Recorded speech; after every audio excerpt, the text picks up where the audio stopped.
G'day guys, Narosan is here from Villawood IDC, and joining me today is Sarah Ruby. Hey guys, Hello. me again. So it's the episode 3 of the Corrected Test series. You guys been following me and you know what's been going on lately. Just one thing I want to put on the record is there are a lot of good people in Australian Border Force, Department of Home Affairs, and their contractors who legitimately just want to do their job. Yes, there's an argument that some people can say that, oh, so were the Nazis, they were all, following orders. But you got to understand there are good people who consistently fight with their consciousness while following orders, and a lot of good people in Border Force who actually are suffering from PTSD as a result. So please, if you see these people in the community, don't harass them, don't give them a hard time, because chances are they're already having a hard time.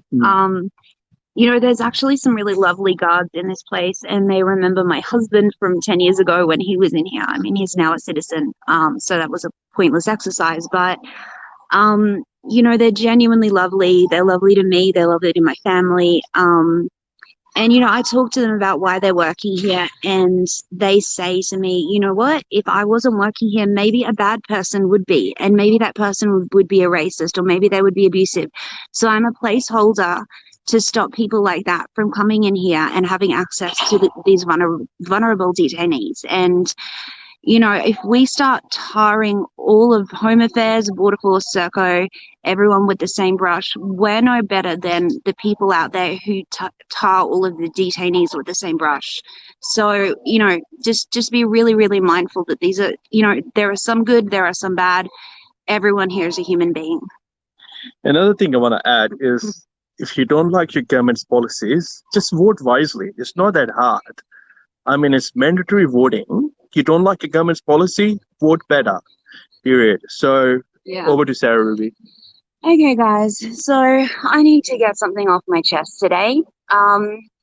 As you know, I do a lot of work in the community with people who have been in detention, with people who have been in offshore detention, people who are currently in community detention, people who have no work rights, no study rights, and who are severely traumatized and who consequently have to take some pretty heavy medications, and need to see a psychologist regularly. And the service provided for this is International Health and Medical Services, so IHMS. And I'm seeing people have their medications cut off because IHMS isn't paying the pharmacies. I'm seeing psychologists cancelling appointments because they haven't been paid since July.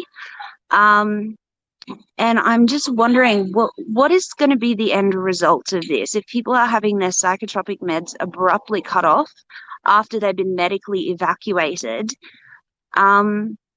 And I mean, the IHMS contract is massive. You can see it online. They're not short of cash. So, when you've got refugee advocates in the community who are paying for these medications, and IHMS is just behind months in their invoices, it kind of makes you ask, like, where is the money going? So I've done a little bit of research into this, and I really invite journalists to do some digging. And if you'd like to speak to me on the topic, you can get me via Narose. Just send him a message. Yeah. Thank you, Sarah. And the other thing I wish to add is there's 1,600 people in onshore detention, and there's some really good detainees that Villawood have come across. Oh my God, there are such lovely people in here. Like, every time I come in here, like, I feel like I'm making new friends, and their kids are so beautiful. And, some of these people don't even have criminal charges against them. The charges have been dropped, and 3 years later, they're still in detention. And that's costing taxpayers an insane amount of money. It's costing children their relationships with their parents. What is going on here? Seriously. I mean, what the media wouldn't tell you is I just bumped into one of my mates from Christmas Island, long time, named Toriko, and he actually did a whole campaign trying to raise funds and encourage people to give funds to the bushfire affected families. I mean, these people in onshore detention are part of the Australian community. They were just one day picked up by border force like me and locked up in arbitrary detention. So these are the things which you need to continuously keep raising with your local member of parliaments, your senators. They're there to represent you. So continue calling them, because what we need to point out that there is a new bill which this, I swear not to abuse to that, so this fascist LNP regime is bringing in. So this further amendment to the Migration Act means that any Australian permanent resident who has been convicted of anything which constitutes a 2 years prison imprisonment, 2 years sentence, regardless you serve 2 years or not. FI, even breaking a traffic light, the maximum sentence for that is 2 years, but nobody gets sentenced to 2 years. So if your grandmother or an uncle of you had a traffic offense back in the 60s, if this legislation passes the Senate, you're going to end up locked up in detention like me and get deported to a country which you don't even know of or can't even spell the name of the country. Or even speak the language sometimes. Yeah, so we highly encourage you to call Jackie Lambie. Please call Jackie Lambie. We love you. Ask her to oppose this draconian legislation from the LNP. Yeah, absolutely. It's punitive, it's arbitrary, like so many things, and it's completely unnecessary. And, you know, the refugee advocates have been saying since 2015, you know, the refugees are just a test run to see how many people they can lock up and what they can get away with and what the Australian public will tolerate.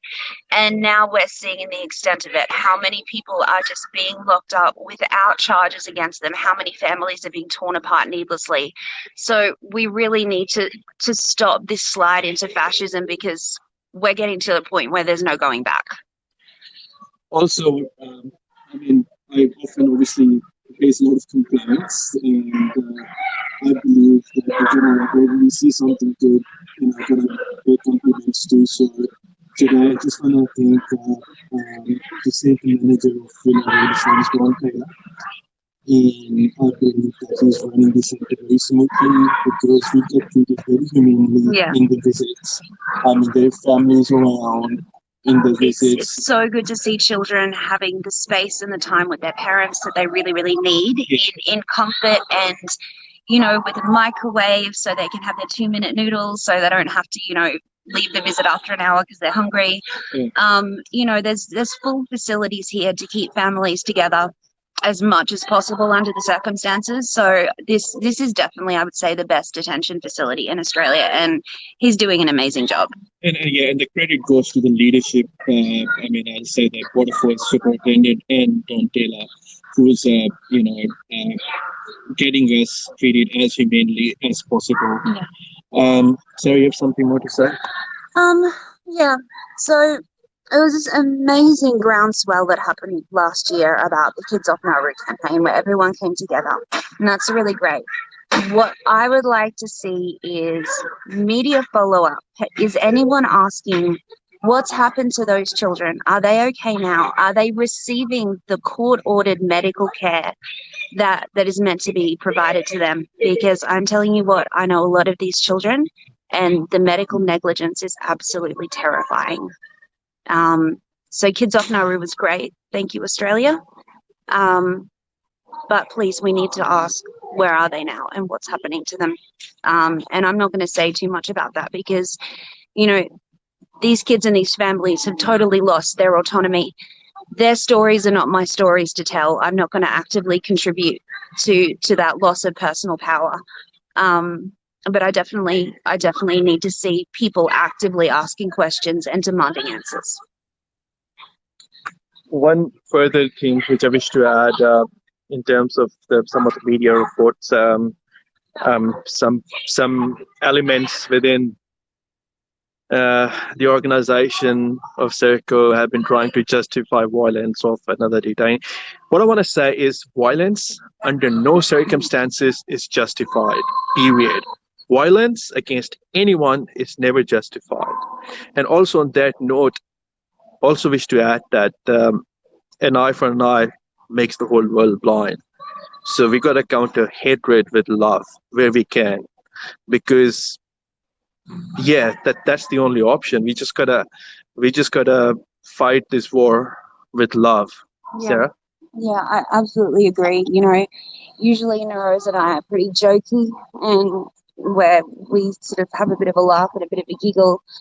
And after the events of this last week, both inside detention and outside of detention, there's nothing to laugh about. There is nothing to joke about. I guess the message that I have for everyone out there is just remember everyone's fighting a battle that you don't know about. And I know it's a cliche, but it's so true. And just everyone, please be kind to one another, because if we don't have kindness, we have nothing. Bye, guys. Thank you. And on that note, just want to say, at the end of the day, the driving force of life is love. I mean, if we don't have love in our hearts, we're just zombies. So please, let's have love in our hearts and let's share that love. All the best. Take care, and we'll be speaking to us soon.